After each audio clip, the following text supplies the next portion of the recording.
jours de rêve où notre âme oppressée, lasse des mêmes lieux et du même horizon, sentant le monde trop étroit pour sa pensée, bat de l'aile comme un oiseau dans sa prison. Le monde n'a plus rien d'assez beau, assez vaste, pour le désir qu'elle a de fuir et de monter. Et les bois inconnus que le grand vent dévaste, et la grève où les flots reviennent se heurter. Et les champs radieux que dort un crépuscule, et que frôle l'oiseau de son aile d'argent. Et la plaine fleurit les monts où circulent l'air libre du matin des parfums émergents. Et le calme infini des mers et de l'espace, et les fleuves au cœur profond et tourmenté, et même le ciel bleu sans limite, où passe l'aigle aux yeux vifs et pris d'air et d'immensité. Il n'est rien qui l'émeut, plus rien qui la captive. Un océan d'ennui bouillonne dans son sein. Elle voudrait partir, vers quelque rive, sauvage, aller s'abattre ainsi qu'un brusque essaim. Elle a soif d'inconnu, d'éternel, de voyage, soif de sainte splendeur, d'immortelle beauté. Elle voudrait, portant les rêves de notre âge, lancer sous d'autres cieux son cri de liberté. Sentant peser sur elle une obscure souffrance, et comme un frêle oiseau loin du nid, éperdu, elle pleure dans une vague souvenance le magique pays que ses yeux ont perdu.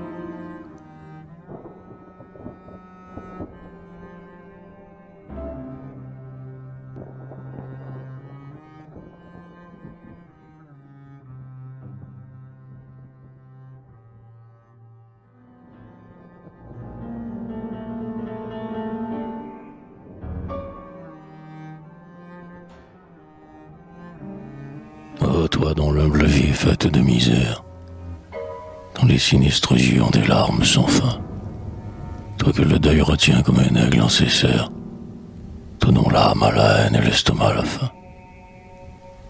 Âme de peine, infirme à la figure sombre, regards enténébrés au nul rayon à lui, lugubre vagabond du noir chemin de l'ombre, au fond ton traînant déloque avec lui. Lève ton front chargé des ombres de la terre. Réveille ton esprit qui s'engouffre et qui dort. Voici que le destin se montre salutaire. C'est l'heure où doit passer le rêve aux ailes d'or. Sèche tes pleurs. Tu peux pour un moment, pauvre homme, posséder tous les biens dont les ans t'ont sevré. Laisse tomber ton dur harnais, bête de somme, et repose un instant ton pauvre corps navré. Vois, le rêve a rempli ta table et ta chaumière, des trésors que tes yeux ont longtemps convoités. Tes enfants ont un front joyeux, plein de lumière, et l'air heureux de ceux que la vie a gâtés. Un palais brille au lieu de ta retraite noire. Vois ces créneaux fleuris sous le ciel flamboyé. La flamme emplit son âtre et la miche l'armoire, et ta femme est joyeuse et belle en ton foyer. Ouvre les bras à la richesse qui t'inonde. Ouvre ton âme au fier amour qui vient vers toi. Sois heureux, car la joie immortelle est féconde, comme une douce amie habite sous ton toit. Le rêve, pour calmer ta lèvre inassouvie, dans la coupe des soirs te verse ce liqueur. Bois, tu pourras enfin oublier de la vie, croire que l'amertume a déserté ton cœur.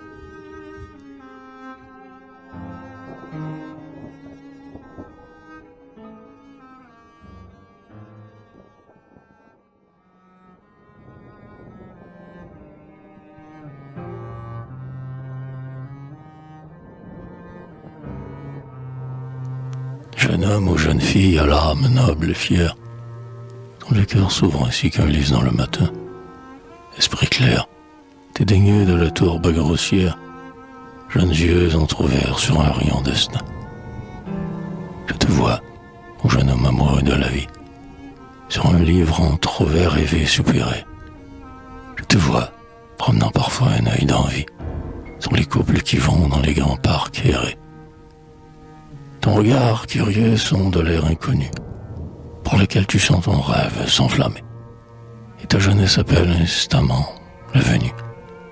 C'est l'heure où tu seras atteint du mal d'aimer. Mais ne va pas semer ton âme miette à miette à travers les sentiers qui captivent tes pas.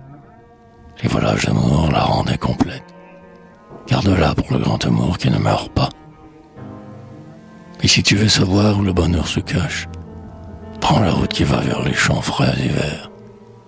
Tu verras un toit gris où le lierre s'attache, et sur le matin bleu des volets entr'ouverts. Puis, va plus près, approche de ce nid, pénètre, par la barrière que nul gardien ne défend. Tu verras, dans la brasure de la fenêtre, une mère penchée auprès de son enfant. La maison est parmi les arbres et les sentes. L'homme chante, et sitôt que s'entr'ouvre l'auvent, les enfants vont danser leur ronde innocente. Médite ce bonheur, mon jeune homme, en rêvant. Ne suis pas le troupeau des errants de ce monde qui bâillent leur tristesse à la face des cieux. Cherche la paix, ébauche en ton âme profonde le rêve d'un foyer clair et silencieux.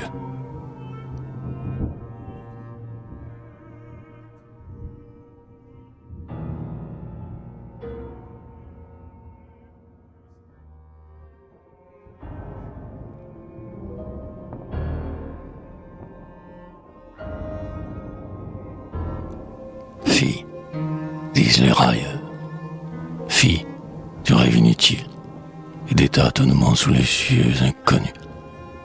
Fille des vagues désirs et du geste futile, des artistes, si fous regards ingénus. Agissez, disent-ils, que votre jeune vie n'aille pas s'épuiser sur des objets lointains. La vie est une fête où l'heure nous convie. Approchez-vous, humains, des terrestres festins. La terre tous les ans s'orne de fleurs nouvelles. Le travail joyeux parle à notre raison. Quand les matins sont gais, quand les heures sont belles, pourquoi donc regarder plus loin que l'horizon? J'admire, ô gai railleurs, vous dire votre verbe. J'admets votre raison, mais ne la comprends pas. Car le ciel est profond, l'aube est rose et superbe, et le printemps en fleurs me livre ses appâts. Le mystère partout s'offre à l'esprit des hommes. La fleur et le serpent habitent leur ravin. Dieu qui dans sa splendeur, chez le monde où nous sommes, à côté du reptile a mis l'aigle divin. L'aigle, frère sauvage et muet du poète, assoiffé comme lui d'aube et d'immensité, qui délaissant la foule insensible et distraite, se cache dans son rêve et dans sa pauvreté. La pensée est un aigle amoureux du domaine, que la chercheur ne peut approfondir jamais. Et vous ne pourriez pas, railleurs, dans l'âme humaine, éteindre le flambeau qu'allument les sommets. Les poètes sont des rêveurs à l'âme fière. Qui voudrait empêcher leurs rêves de monter? Ferait mieux d'arrêter l'eau pure en la rivière. Ferait mieux d'empêcher les oiseaux de chanter. Et je veux, tous les jours de l'existence brève, célébrer, en marchant vers la blanche cité, le bonheur de mon âme ouverte sur le rêve, et l'orgueil de mes yeux ouverts sur la beauté.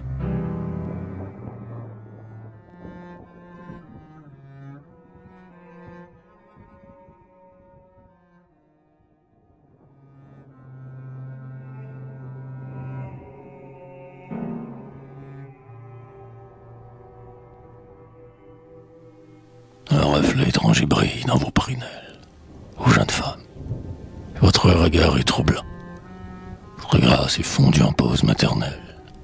Et je vous vois rêver auprès d'un berceau blanc. De rubans vaporeux, de gaz, de dentelle, vous avez fabriqué le petit nid humain.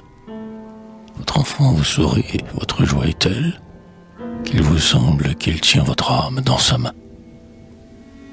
Son front rose est pareil au front rose des anges. Sa chair est le duvet d'un fruit délicieux.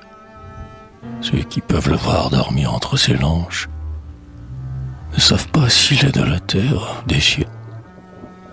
Cependant qu'il sommeille en son petit lit rose, Sur lui, votre beau front se penche doucement, et vos lèvres parfois s'ornent d'un pli morose, et dans vos yeux des pleurs surgissent lourdement. Car l'avenir paraît insondable mystère, abîme où vont sombrer nos forces et nos jours. Vous dites, sera-t-il onéreux de la terre qu'un succès éclatant accompagne toujours? Oh mon fils, mon enfant, aux fleurs de ma pensée, quelle sera sa part dans ce monde inconnu? Son âme sera-t-elle en son rêve blessé? Sera-t-il adulé? Sera-t-il méconnu?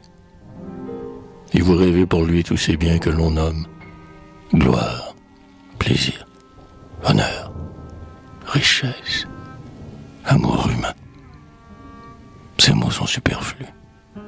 Rêvez qu'il soit un homme qui croit que le plus beau coin de terre est le sien. D'un passé glorieux, soyez l'humble gardienne. Le vrai bonheur ne peut s'acheter qu'à ce prix. Rêvez pour votre enfant une âme canadienne. Rêvez que votre fils adore son pays.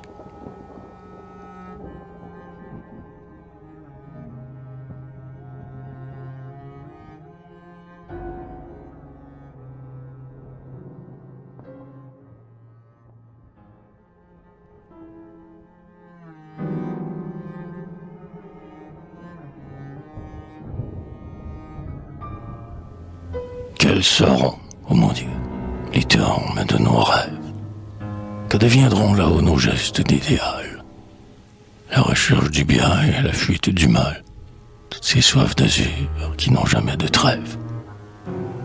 Nos yeux enténébrés pourront-ils voir un jour les lointains infinis que notre rêve pleure?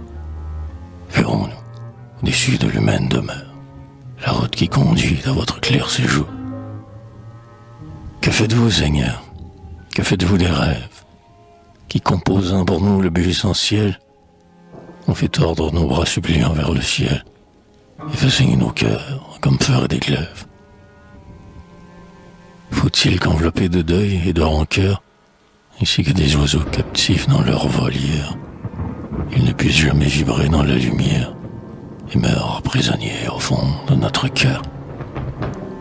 Pour avoir recherché la beauté de la rime et caressé la strophe en ses nobles contours, pour avoir célébré la terre et ses atours, pour avoir eu le cœur brûlé d'amour sublime, la nuit dévorera mon livre au teint pâli, et la haine viendra s'attacher à mon ombre. Soit, j'accepte, mon Dieu, cette défaite sombre, mon rêve stérile expirant dans l'oubli. Mais faites quand la mort, ma pauvre âme meurtrie, sente que mon pays monte, vaillant et beau, et que je vois au moins, du fond de mon tombeau, les ailes de la gloire effleurer ma patrie.